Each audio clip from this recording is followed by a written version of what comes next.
क्या तेजस्वी यादव को भी न्योता देने जाएंगे आप? निश्चित, क्यों नहीं जाएंगे भाई। मैंने तो आपको पहले कह दिया कि सर्वजात धर्म के नेता पासवान जी थे।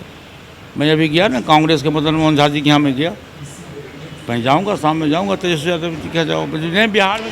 नमस्कार, मैं हूं देवांशु, आप देख रहे हैं न्यूज़ फोनेशन। हमारे साथ बात करने के लिए केंद्रीय मंत्री पशुपति पारस जी हैं। किस तरीके से आप अपने बड़े भाई की पुण्यतिथि मनाने जा रहे हैं आगामी 8 अक्टूबर को, और क्या मांगे हैं आपकी तरफ से? देखिए 8 अक्टूबर को स्वर्गीय पासवान जी का प्रथम पुण्यतिथि है और मैं पार्टी कार्यालय में मना रहा हूँ। इसका एक कारण है, ये इस पार्टी कार्यालय, ये जो मकान है 31 वर्ष से इस घर में हम लोग रह रहे हैं, 1990 से लेके और आज तक। पासवान जी जब भी दिल्ली से आते थे, बगल में एयरपोर्ट है, जनरली वो प्लेन से ही आते थे, तो सबसे पहले उनकी गाड़ी इसी पोर्टिको में लगती थी और यहीं रहते थे, यहीं खाते थे, यहीं सोते भी थे और यहीं से पॉलिटिकल प्रोग्राम में वो जाते थे। उनकी आत्मा कहीं न कहीं अमर जरूर हुए हैं, लेकिन कहीं न कहीं वो हैं। इसलिए हम लोगों ने तय, पहले हम लोग का था कि कृष्ण हॉल में करेंगे, लेकिन बाद में हम लोगों ने तय किया कि नहीं, पार्टी कार्यालय में ही उनकी पुण्यतिथि मनाई जाए। और श्राद्ध कार्यक्रम भी यहीं हुआ था, तो उनका पहला पुण्यतिथि है 8 अक्टूबर को। और मैं बिहार के जितने हमारे तमाम लीडर्स हैं, चाहे सत्ता पक्ष हों विपक्ष हों, सभी लोगों को मैंने निमंत्रण दिया है, सभी लोगों को मैं कार्ड भेज रहा हूँ। और जो इम्पोर्टेंट साथी हैं, मैं जाकर स्वयं भी कार्ड दिया हूँ। जैसे आज मैंने मुख्यमंत्री जी को दिया, विधानसभा अध्यक्ष जी को दिया, श्री जीतन राम मांझी जी को दिया, कांग्रेस के जो प्रदेश अध्यक्ष हैं झा जी, मनमोहन झा, उनको मैंने दिया। सुशील कुमार मोदी जी से हमारी बात हुई, डिप्टी सीएम रेणु जी से बात हुई। तो इस ढंग से तमाम लोगों से हमारी बात हुई और बड़े ही सौहार्दपूर्ण वातावरण में 8 अक्टूबर को हम लोग उनकी श्रद्धांजलि मनाएंगे, श्रद्धा सुमन अर्पित करेंगे। और देखिए स्वर्गीय पासवान जी देश के एक माने जाने माने बहुत बड़े नेता थे और लोग कहते हैं कि दलित के बहुत बड़े नेता थे, सेकेंड अम्बेडकर माने जाते थे, लेकिन मैं मानता हूं कि वो दलित नहीं, सभी जात धर्म के बड़े नेता थे। उन्होंने देखिए दलित समाज में पैदा लेने के बावजूद भी उन्होंने सबसे पहले मौका मिला तो मंडल कमीशन लागू किया। उन्हीं के कलम से मंडल कमीशन लागू हुआ है 89 में, जब वो लेबर एंड वेलफेयर मिनिस्टर थे। स्वर्गीय बीपी सिंह जी देश के प्रधानमंत्री थे, उस समय उन्होंने एज ए वेलफेयर मिनिस्टर के हैसियत से कैबिनेट में प्रस्ताव लाया और देश में मंडल कमीशन लागू हुआ, जिससे आज हज़ारों नौजवान भारत सरकार की नौकरी में जाने का उन लोगों को मौका मिला।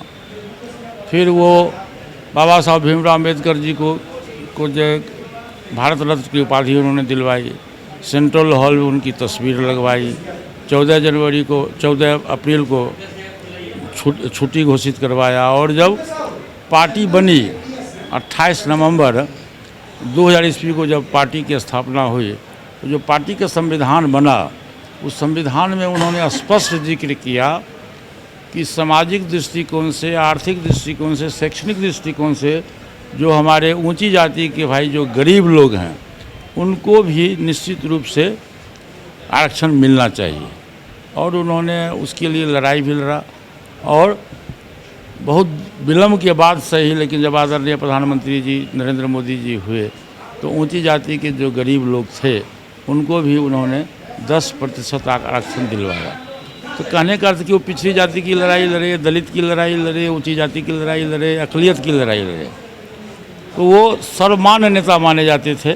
और वही कारण है कि आज बिहार में 8 अक्टूबर को जब देखिएगा प्रथम पुण्यतिथि होगा, तो यहाँ 50,000 की भीड़ होगी, अपार जनसमूह होगा। हमको लगता है कि जगह बहुत छोटा हो जाएगा, तो उनके याद में प्रथम पुण्यतिथि मनाया जाएगा। अभी मैं माननीय मुख्यमंत्री जी से मिल के आ रहा हूँ, मैंने उनसे आग्रह किया है कि 1 व्हीलर रोड जो पार्टी कार्यालय है, इसको स्वर्गीय पासवान जी के नाम से राष्ट्रीय स्मारक घोषित करने का मैंने उनसे आग्रह किया। और साथ ही मैंने ये भी आग्रह किया है कि उनके पुण्यतिथि पर, उनके जन्म तिथि पर, जिस दिन उनका जन्म हुआ था 5 जुलाई को, उस दिन राष्ट्रीय समारोह के रूप में मनाया जाए। क्या तेजस्वी यादव को भी न्योता देने जाएंगे आप? निश्चित, क्यों नहीं जाएंगे भाई।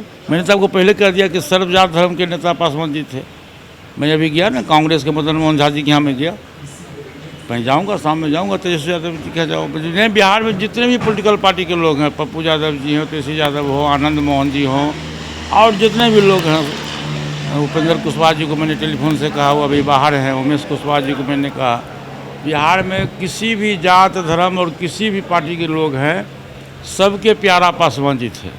और मैं सबके दरवाजे पर जाके मैं निमंत्रण दूंगा, कार्ड दूंगा, और सबसे मैं आदरपूर्वक आग्रह करूंगा कि उस दिन 8 अक्टूबर को पासवान जी के श्रद्धासुमन आके अर्पित करें। पशुपति पारस, फिलहाल अभी तक के लिए इतना ही। आप देखते रहिए न्यूज़ फॉर नेशन।